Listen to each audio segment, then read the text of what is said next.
Deuxième cas d'usage, c'est le chargement insertion, c'est pour l'historisation des données. Donc la timeline, ça reconstitue l'information qui n'a pas changé, c'est-à-dire que la date d'entrée d'un employé, elle ne va pas changer, sa date de sortie non plus, la date d'entrée d'un lead, elle ne va pas changer, sa date de conversion non plus. Par contre, ce qui peut changer, c'est des fois des dates. Donc typiquement, le cas qu'on peut avoir, c'est une affaire, elle est gagnée, puis elle est perdue, enfin, pardon, elle est en cours, puis elle est gagnée, elle est en cours, puis elle est perdue, etc. Et là, moi, je veux faire des images de mon data warehouse. Donc l'objectif ici, c'est d'historiser les données et de dire, OK, j'ai par exemple mon atterrissage au 23 avril 2024.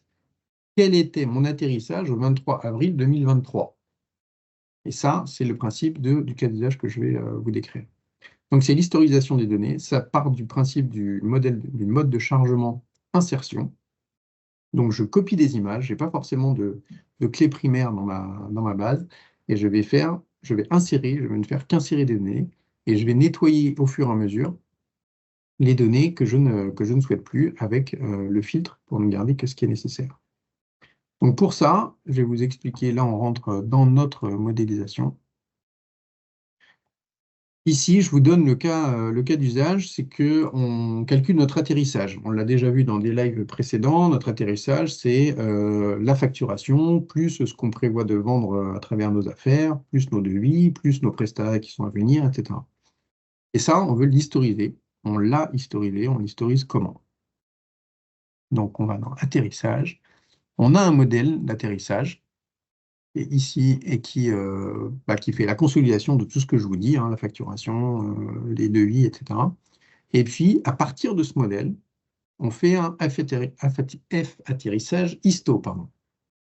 Donc, on reprend tous les champs du modèle, mais dessus,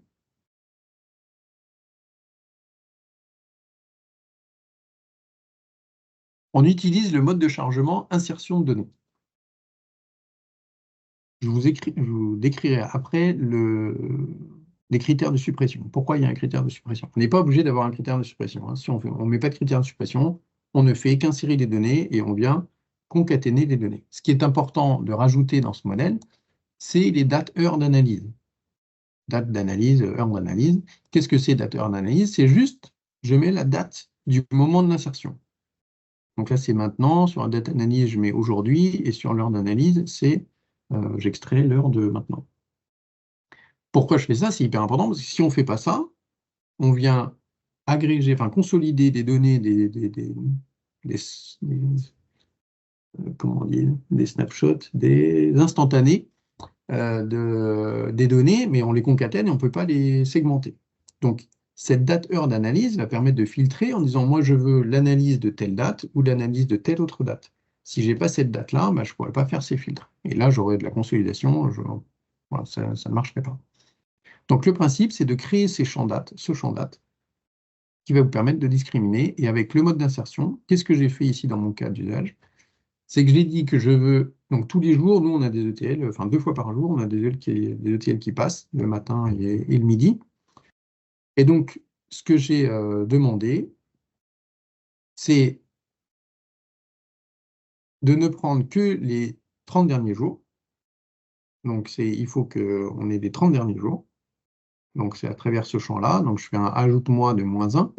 Donc, ma date d'analyse, je supprime tout ce qui est antérieur à J-30, sauf si je suis le 5 du mois. Donc, en gros, je ne conserve que les instantanés du 5 du mois, depuis le début de la vie. Donc, dans le principe, tous les jours, tous les matins, tous les midis, je viens agréger et consolider mes données, toutes mes données.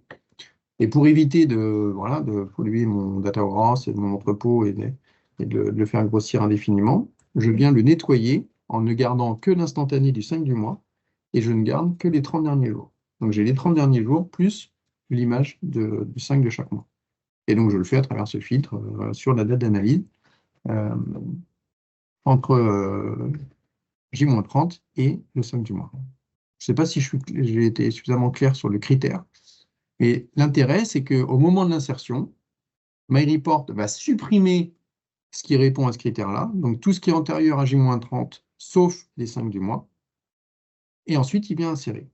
Ça permet quoi pour l'utilisateur? Parce qu'encore une fois, tout ce qu'on fait dans le data, c'est pour permettre à l'utilisateur d'avoir la vie simplifiée. Ah ben, dans Excel, j'avais fait le même exercice. Ici, je reprends mon modèle.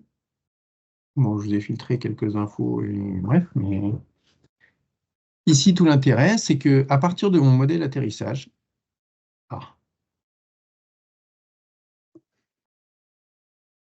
petit problème de quantification. Voilà. Donc, je suis sur mon modèle atterrissage historique. Je prends les différentes origines. L'origine, c'est est-ce que ça vient de la facturation, des devis, etc. Je prends ma date d'analyse. Et ça, c'est crucial parce que c'est ce qui me permet voilà, de distinguer mes snapshots. Et après, j'ai pris mon atterrissage et puis je fais l'écart entre deux dates. Et là, j'ai dit, bah, je veux comparer ce que j'avais le 5 novembre 2022 avec ce que j'avais le 5 novembre 2023. Donc, je prends ces deux dates. Et quand j'exécute, eh bien, j'ai l'image de mon atterrissage tel qu'il était le 5 novembre 2022 et le 5 novembre 2023. Bon, j'ai rajouté l'écart pour que très rapidement, on puisse voir la différence entre les deux montants. Donc, j'avais un atterrissage qui était supérieur en 2022 versus 2023 de 425 000 euros. Et ça, c'est hyper utile. Nous, typiquement, tous les matins, on s'envoie les écarts qu'il y a entre les 7 derniers jours pour se dire, OK, comment a évolué notre atterrissage? Est-ce qu'on a perdu des affaires? Est-ce qu'on en a gagné? Lesquelles on a gagné, etc. Parce que derrière, on peut rentrer dans le niveau de détail qu'on veut. On peut rentrer sur la région commerciale, donc savoir quelle est la région qui a grossi, qui a diminué, quelle est la famille de produits, etc. Là, je vous ai juste mis l'origine, mais on peut rentrer dans le niveau de détail qu'on veut. Donc là, voilà, le cas d'usage que je voulais vous partager, c'était le mode de chargement insertion. 98% du temps, on fait suppression de table insertion. Voilà, là, c'est pour vous donner un exemple de l'utilité de ce mode d'insertion.